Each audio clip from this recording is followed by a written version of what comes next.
So itong YouTube channel na ito na ang pangalan Fame Focus, mayroon na itong subscribers na 5 million. Sikat na itong YouTube channel. Din ang content sa YouTube channel na ito is about sa VFX sa movie. Ganon. Para sa aking pananaw, hindi ito aabot ng 5 million yung subscriber niya kung mga fake yung mga sinasabi niya sa video niya. Kaya umabot ito ng 5 million yung subscribers sa YouTube channel niya kasi legit yung mga sinasabi niya sa mga video niya habang gumagawa siya ng content about sa VFX sa movie. Kaya itong video na panonoodin natin ngayon 100% legit talaga to, hindi ito fake. Itong video na ito na nakatitle What Software the Best VFX. Okay, right. So ito na video is part 17 na ito na video. So ngayong September 21, 2025, magbigay lang tayo ng reaction dito sa video na ang nakatitle What Software Makes the Best VFX. So ito na video, naka-upload to sa channel na ang pangalan Fame Focus. So itong YouTube channel na ito na ang pangalan Fame Focus, mayroon na itong subscribers na 5 million. Sikat na itong YouTube channel. Din ang content sa YouTube channel na ito is about sa VFX sa movie. Ganon. Para sa aking pananaw, hindi ito aabot ng 5 million yung subscriber niya kung mga fake yung mga sinasabi niya sa video niya. Kaya umabot ito ng 5 million yung subscribers sa YouTube channel niya kasi legit yung mga sinasabi niya sa mga video niya habang gumagawa siya ng content about sa VFX sa movie. Kaya itong video na panonoodin natin ngayon 100% legit talaga to, hindi ito fake. Itong video na ito na nakatitle What Software the Best VFX, hindi talaga to fake. Then bobo lang yung tao na magsasabi nito na fake itong video na ito dahil hindi ito fake itong video na ito. So dito sa video na ito, pinag-usapan nga dito kung ano yung mga software na gamit sa paggawa ng VFX sa movie. Then ito na video, hindi na natin to panoorin ng full video. I-diretso na natin dito sa 6 minutes and 23 seconds hanggang sa katapusan. Kasi dyan na part, pinag-usapan na niya kung ano yung compositing na software na gamit sa paggawa ng VFX compositing para sa movie. Then dyan na part, nabanggit niya yung Nuke na software nga top 1 choice. Ganon. Din itong video ko na ito, kaya tinitlean to ng Adobe After Effects versus Nuke. Kasi binibida ko dito yung Nuke na software kasi gusto kong encourage yung mga VFX artists sa Pilipinas na kailangan gumamit sila ng Nuke na software para ma-improve pa yung paggawa ng VFX sa movie sa Pilipinas. Din kung gusto ninyong malaman kung ano yung lahat ng mga software na gamit sa paggawa ng VFX sa movie, sa binanggit sa video na ito na ang nakatitle What Software Make the Best VFX. So, i-research lang ninyo itong video na ito. So, makikita ninyo ito sa YouTube. So, anyway, panoorin na natin itong video na ito. Here we go. Compositors take all the CG components for each department and combine them with matte paintings and live action footage to create the final shot. Nuke by Foundry is the most popular and the most widely used. A similar software is Fusion by Blackmagic Design, but it is far less popular. After Effects by Adobe is also used, but mainly for TV advertisement compositing or motion graphics, because its layered-based system is too limited for major movie productions.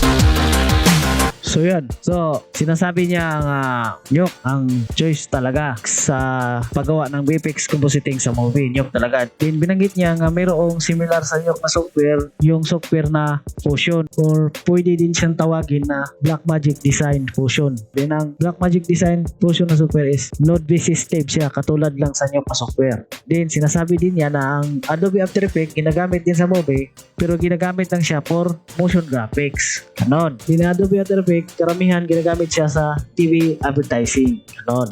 Then dito sa video na ito is hindi niya binanggit kung ano yung software na gamit sa video editing, then kung ano yung software na gamit para sa pag-record ng sound effect at music para ilagay sa video ng movie. Hindi niya binanggit yun kasi itong video na ito is nakapokus lang kung ano yung gamit na software sa paggawa ng VFX. Kaya ang title sa video niya is What Software Make the Best VFX. Ganon. Then nais ko lang klaruhin, kagahapon habang in-upload ko yung video sa part 16, unang upload ko doon is mayroon akong mga mali na nasabi doon kasi yung na video ay minadali ko siya pag-upload na yung video pagkatapos i-edit, pagkatapos i-render, hindi ko na siya ni-review yung video, hindi ko na siya pinanood yung video na i-review ko kung mayroon bang mali. Kasi ang ginawa ko is automatic in-upload ko na siya sa YouTube at Facebook kasi nagmamadali ako kasi gusto ko na kung ano yung date ako nag voice over, kailangan ganun din yung date ma-upload ko siya sa YouTube at Facebook yung video ko.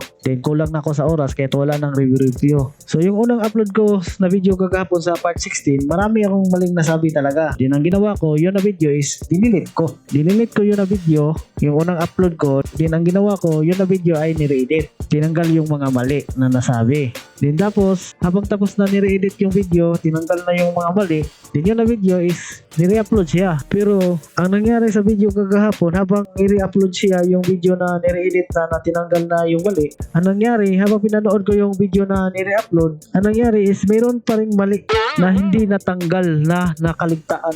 Yung part na binasa ko yung title sa video, ang nakalagay doon is courses, pero ang nabigkas ko is course, ganun. Pero sa tingin ko is consider na yun, no? Kasi hindi naman maiwasan yung tao na magkakamali talaga, kasi tao lang tayo nagkakamali. Din sa panahon na yun, habang binasa ko yung wala ako sa focus doon, din nagmamadali ako nagbasa, kaya ang nabanggit ko is course, dapat ang bagitin ko is courses kasi courses ang nakalagay doon eh. Then sa tingin ko mayroon pang isang mali na yung meron akong describe na video tutorial na course na dapat ang bagitin ko is course lang, hindi courses, kasi isang tutorial lang ang tinutukoy ko, pero ang nabagit ko is courses. Pero yung video na nire-upload ko is hindi na yun katulad sa unang upload na marami talagang mali ako nasabi. Then hindi lang sa part 16 ko nga video nangyayari yung ganyang pangyayari na yung unang upload ko is dinilit ko kasi nakita ko na marami mali akong nasabi. Then habang dinilit ko siya, yung na video nire-edit, tapos nire-upload yung video na tinanggal na yung mali na nasabi ko.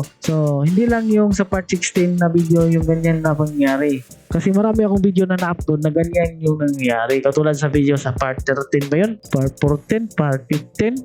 Yun ang mga video na yun is ganun din yung nangyari. So kaya sa YouTube channel ko, marami akong video na ganyan yung nangyayari na unang upload, pagkatapos i-upload yung video, pero habang pinanood ko na yung video ko sa YouTube at Facebook, marami pala akong nasasabi doon na mali kasi hindi siya nakikita habang inedit siya kasi nagmamadali habang inedit yun na video. Then ang gagawin ko, i-delete ko yun na video kasi marami akong mali na nasabi. Then i-re-edit yun na video, tanggalin yung mali na nasabi, then i-re-upload siya ulit na wala na yung mali. So marami akong mga video sa YouTube channel ko na ganyan yung nangyari, ano? So kung nawirdahan kayo bakit tinapi ko pa yan, so wala akong paki dyan, basta mayroon akong rason bakit kailangan na itapi ko pa yan, no? Okay, right, hanggang dito lang itong video na ito. Peace!